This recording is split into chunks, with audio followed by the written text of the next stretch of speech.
alligators, what's up? It's Allie Hardesty, and today's video is going to be how to get famous on YouTube, how to grow on YouTube, how to have your videos go viral, and just how to get your channel up and going in general. I have been asked to make this video since the very beginning of my channel, and I've been putting it off for the longest time for a few reasons. One being there is seriously so much to say in one video that I'm gonna have to spread it out. So I think today I'm going to be primarily focusing on how to grow your channel, gain subscribers, everything I just listed, versus the money side of things, like how to make YouTube your actual job, how to set up affiliate links, get sponsorships, monetize your channel, etc. So if you guys would like to see a video on that in specific, like how to make YouTube an actual career, that's a whole separate ball game. So let me know, give this video a thumbs up, and I will do that video. This is the second video in my series of like how to with social media vids. I did a how to get famous on Instagram video that actually is approaching 500,000 right now. So I was pretty impressed. I didn't expect it to do that well, but I guess a lot of people don't really talk about these things, or at least give like real tips. And I'm gonna admit, a lot of this is luck, but obviously it's not all luck. Like YouTubers who have gotten to the place that they're at, they got there for a reason, like they put in work. We do have control over a lot of the things that get us to go viral and grow and gaining subscribers, etc. So I'm gonna give you all my tips and tricks for what I do know and what I truly think can help you and your channel if you are making a channel or you are in the process of trying to grow the one you already have. So first things first, when you start your channel, I think you should have a reason why, something that keeps you motivated, because it doesn't happen overnight. Like you have to genuinely enjoy what you're doing, or else you're gonna get sick of it and you're gonna give up if you just expect to get famous overnight like that. These things can definitely help to speed up the process, but you just can't be disappointed right off the bat if you don't get 1 million hits on your very first video. So keep that in mind when you're getting started. You should know what you want other people to get out of your videos and what you want to get out of your videos. For example, when I started my channel, I wanted to document my life, help other people, and share my experiences. I'm pretty sure I've done that. Like, I feel very, very accomplished in that sense, and that is what matters to me. And I think that people can see that in my videos. I have shared things that other people couldn't necessarily talk about unless they went through the same thing. For example, my ADD, that's something I've struggled with my entire life. I've made videos about it, and people can see in my videos how real I'm being when talking about that subject. So a lot of people do suggest that when you make a channel, you should do like the cliche how-to videos, because people easily search those. If that's what you want to do that. But I would suggest doing something that still relates to you, so you can add your passion and your personal input to whatever you're talking about. So yeah, how-to videos, they do get hits right off the bat. I never really went that route.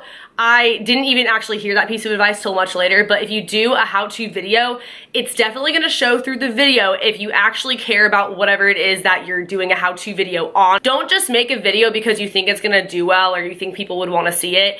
If that was the case, you guys, I would do a lot of certain types of videos that I've never done, or I would do more of, because I know that those are things that do well. But do what you personally have a passion for and wanna talk about and have experience with. Think of something that makes you unique and that people go to you for if they have a question. They want to know how you have followers on Instagram. They want to know how you grew your hair out the way that you did. They want to know why you wear colored contacts and where you get them from and how you put them on, etc. If you're doing like a how-to kind of video, or if you want to do a story time, what is your go-to experience that you tell people when you meet them right off the bat? Like the craziest thing that's ever happened to you that people are genuinely interested in hearing about. Keep that in mind. Same thing with conspiracy theories. It has to be what you're genuinely passionate about and what people know you for, even if it's not on the internet yet. It could just be in your personal life, in high school, whatever it is. Don't feel awkward when filming. I promise I'm gonna get to the technical stuff later in this video, but don't feel awkward. I felt so weird talking to myself in a camera in the beginning, and it definitely showed. So think about what you notice and what you like in other creators, whether it's their editing style or the way they get really close to the camera, or the way they laugh, or they're super bubbly, or they make corny jokes, and try to incorporate that into your videos because you know that you like seeing those in other people's videos. But be yourself. Don't try to be Jenna Marbles or Shane Dawson. Don't try to replicate someone else's content, because that's also gonna show if it's not genuinely your personality. So be yourself, let it shine through your videos. It's okay to mess up. If you mess up really bad, you can easily edit it out, or you can just leave it in and it'll be funny. So have fun with it. Don't put yourself under a bunch of pressure when it's your first time filming, because I know I did. I felt like everything I said had to be perfect, and sometimes I still feel that way. So just know that you're in a safe place and that people ultimately will watch you for your personality, not just your content. So don't feel like you have to be a alien or a robot when speaking and sharing whatever it is that you have to say. You can mess up, you can make mistakes, you can burp, you can do this and that. If anything, it'll just make the content more relatable and funny. Once you get a decent amount of following, which I'll talk more about how to do that. You're gonna wanna do a Q&A video because you want people to get to know you as a person. You don't have to do a Q&A, but I would definitely suggest opening up because it makes your relationship with your subscribers that much more closer if they know who you are, where you came from, why you're doing YouTube, what's your purpose on here, are you in school, how old are you, what's your favorite color, whatever. Just basically getting to know you as a YouTuber, because I know the people that I watch on a consistent basis, I feel like they're my friends. Or at this point being a YouTuber, like they actually are my friends in real life, but that's because I've gotten to know them through their videos or outside of their videos because they're personable. The next thing is thumbnails, and arguably I feel like these could actually be more important than titles a lot of the time. I use PicMonkey. Pretty much every YouTuber uses PicMonkey. I use the free version. You can pay for the other thing if you want to, but I've never used it. I've never found it to be necessary, and you can just either screenshot the video or take a picture and then go on there, add emojis, edit it however you'd like to. And when I first started, I didn't even know that you could do this. I would literally just screenshot the thumbnail randomly in the video and slap emojis on it. So now I try a little bit harder than that because I figured out how to actually do that and how much it really does make a difference. I've also learned that less is more when it comes to thumbnails. Sometimes if you have a bunch of stuff on there, it looks way too overwhelming and people just won't click on it. Sometimes it also doesn't hurt to have something on the thumbnail, like in writing, that's different from whatever the title is. All of this works in conjunction to make your videos do well. Title, tags, and the description box. Those things, they need to match up. That's actually crucial.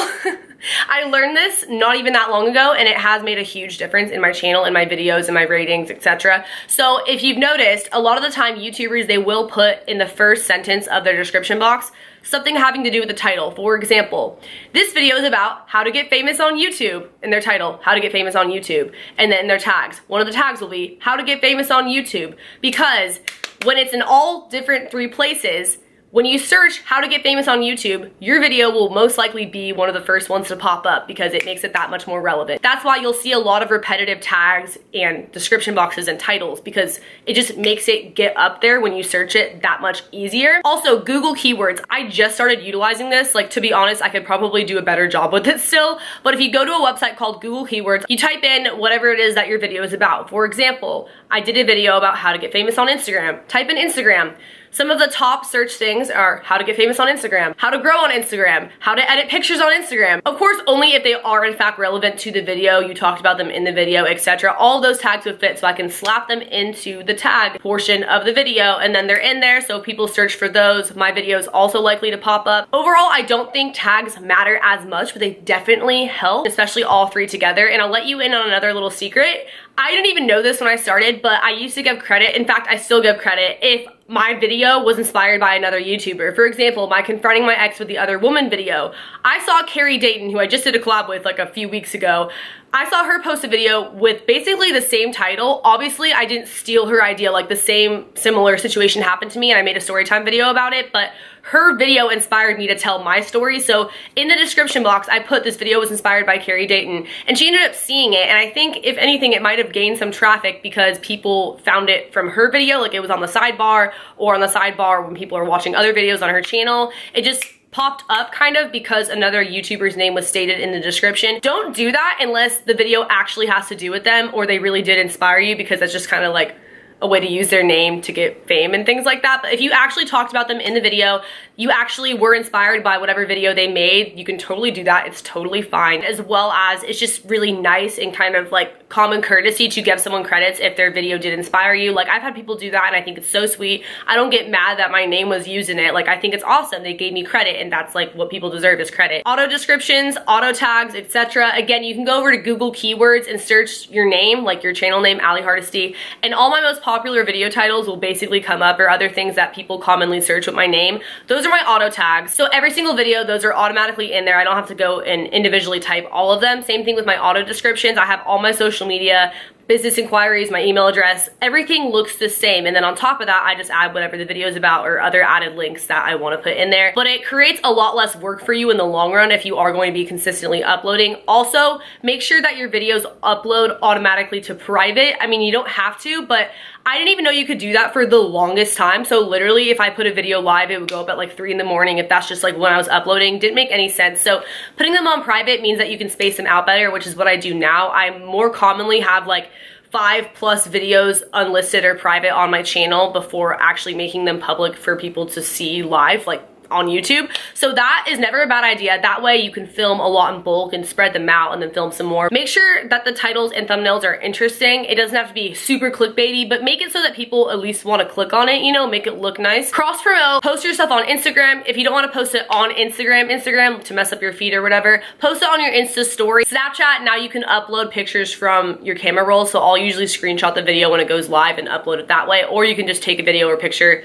straight from your laptop or something to indicate that it's now live, the video, when you post it, because that way you get more views. Obviously, share it to Twitter. That really does make a difference, especially in the beginning if you don't really have like an active fan base. Your friends and family might still check it out, so you'll still get some views, some feedback, and some subscribers from that. And then the more you grow, people are probably going to follow your social medias from YouTube. Make sure that you're shouting out your social medias in your YouTube videos and in your description boxes like I already talked about, because those people will go over to Twitter, etc. And then if they don't have your notifications on, or if they don't really come back and actively check your channel, when you post it on your other social medias that they're following, they'll come back and they'll watch your video. So basically, cross promotion is very, very important. It definitely helps to get your videos out there, get more views, and just get more subscribers, and people who maybe were following you on one thing but not the other, they'll go over and follow you on there as well. So it's pretty self-explanatory. Collabing and networking with other YouTubers. So there is a right and a wrong way to do this. One, don't collab with people because you want their subscribers. That is so offensive. People will seriously hate you over that. It's called social climbing. Also, make friends with people first. Don't just try to collab with someone right off the bat. I have made some of the best friends ever through YouTube. Like, it's one of the most amazing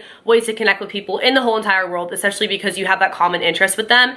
And so not even just collabing with that person helps to grow both yours and the other person's channel, but just bouncing ideas off of each other, helping to learn from each other. Maybe they could teach you something that you didn't know and vice versa. It's just really great to be a part of the community. So make sure that you do dive in, DM people, at them, comment on their stuff, and get to know them. Also, commenting on people's videos, believe it or not, that actually helps people to come back to your channel. But don't be that person who comments saying self-promo, check out my channel. I personally never care when people do that. Like, self-promote on my video all you want, but it doesn't really get people to come to your channel unless you did a video very similar. It's more so if you get a top comment or you're showing support, people might click on your channel and go check it out as well, because I know I always read the comments. I don't know about you guys. I've definitely subscribed to people from the comments. If you genuinely enjoy someone's video, let them know. YouTubers really appreciate that, and it helps us trend as well. So you doing that, we're gonna pay it forward probably and check out your stuff at one point or another if we notice you, and other people who notice you in the comments. So it's just a way, again, to be interactive with the YouTube community, and it kind of helps people to come across your channel and find you. So I would say that the quickest way out of everything I just said, which these things will help you get to this point, would be having a viral video. Having a video go viral. People go viral for many different reasons. I went viral for story times, conspiracy theories, and I just had like a twerking drive with me video go viral. Also, my Instagram how-to video went pretty viral. To me, viral is when a video starts getting a lot of views in a very short amount of time, like it trends and that sort of thing. People see it in their recommended section. So that can happen to pretty much any video. It's not just like certain kind of videos tend to do that. Obviously, if you're a bigger YouTuber, it happens more often, but it can happen to anyone. That is kind of when you see a peak in your subscriber count as well as your earnings, which that'll be the whole other video. Like I said, don't get used to it because YouTube fluctuates all the time when it comes to numbers in terms of money and subscriber count. So you want to keep your channel consistent. You want to be consistently posting.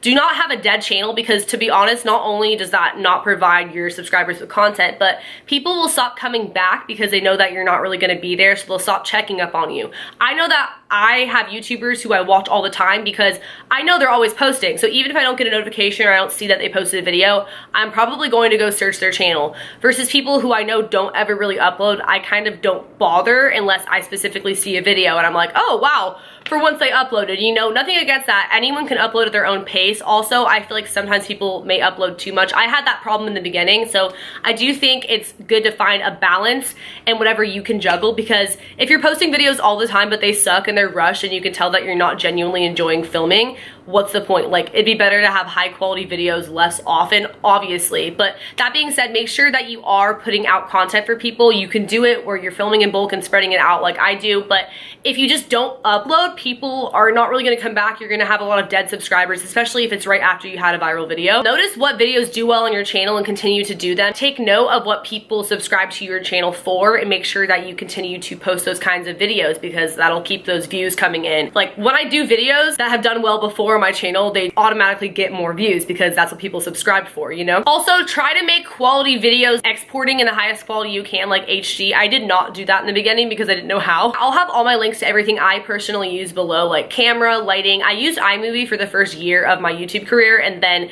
more recently I started using Final Cut Pro. iMovie is free and basically the Walmart version of Final Cut Pro, so when you do decide to upgrade and pay the $300 to get Final Cut Pro, if you ever do, you'll pretty much know how to use it because you were already basically using a low-class version of it. A lot of people film their first videos on their phone. I don't really think it makes much of a difference. A lot of my first videos that did really well were not even good quality. I didn't have lighting. I think the only thing I had was a camera, and I don't even have that nice of a camera, to be honest. This is the same camera that I've been using the entire time I've been making videos, so it's definitely not necessary. It just helps to have professional equipment in the long run. Again, I have so much more I could honestly say about this, having to do with growing, just like other little things. If you have any questions, be sure to leave them below. Also, as far as making YouTube your job, whole separate thing. I will make a video if you guys want, so give this one a thumbs up and let me know if you want to see that. Subscribe to my channel if you are new here. Turn on post notifications by hitting that bell button right next to the subscription box. Follow my social media. I have Instagram, Twitter, Snapchat, and YouNow, where I broadcast every single day. I also have a Patreon where I post exclusive videos and photos that you can't see anywhere else. And I will see you guys in the next video. Later, alligators.